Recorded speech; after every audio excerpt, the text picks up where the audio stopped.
Welcome back नाज़रीन अवां खे आगाह कयूं पिया सिंध जे मकानी चूंडनि जे पहले मरहले में 4 डिवीजन 14 ज़िलनि में पोलिंग जो अमल शुरू थी चुको आहे। इन हवाले सां असां सां वीडियो लिंक ते मौजूद आहे हिन वक्त सखर मां मोरड़ो महर।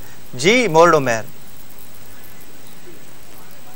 मकानी चूंडुनि जे वोटिंग जो अमल जारी आहे। असीं हिन वक्त सखर जे अयूब गेट वारे इलाइक़े में UC 4 जे पोलिंग स्टेशन ते मौजूद आहियूं।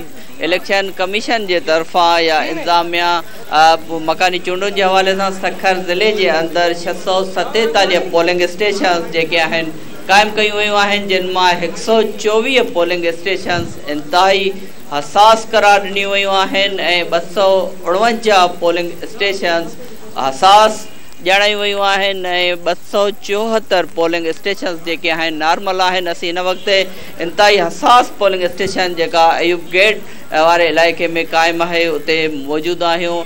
सिक्योरिटीअ जे हवाले सां अहलकार जेके आहिनि मुक़ररु कया विया आहिनि। सिक्योरिटी इंतहाई हसास कई वई आहे छाकाणि त इंतहाई हसास पोलिंग हुजण जे करे अणवणंदड़ वाक़े जो जेको ख़दशो हुजण जे करे हुनजी जेका गेट आहे या अंदरि बि जेको आहे पुलिस अहलकार उते बीठल आहिनि जेके वोटरनि खे जेको आहे अंदरि छॾनि था ऐं सिक्योरिटी जा इंतज़ाम जेके इंतहाई सख़्तु नज़र अचनि था। ओवरऑल जेको सखर ज़िले जे अंदरि 3 SSP जेके आहिनि निगरानी कनि था। SSP सखर सिंघार मलक, SSP अब्दुल्ला मेमण ऐं SSP एंटी करप्शन मुनीर खोड़ो जेके आहिनि उहे निगरानी कनि था। 2000 खां वधीक अहलकार जेके आहिनि पोलिंग स्टेशन ते सिक्योरिटी जा इंतज़ाम संभाले वेठल आहिनि ऐं रेंजर्स जा अहलकार बि जेके आहिनि उहे पंहिंजा फ़र्ज़ अंजाम ॾियनि पिया ऐं पाक आर्मीअ जा जवान जेके आहिनि उन्हनि खे स्टैंड बाय रखियो वियो आहे। हिन वक़्तु पोलिंग स्टेशन ते जेको आहे वोटिंग जो अमल जारी आहे ऐं सिक्योरिटी जेका आहे उहा इंतहाई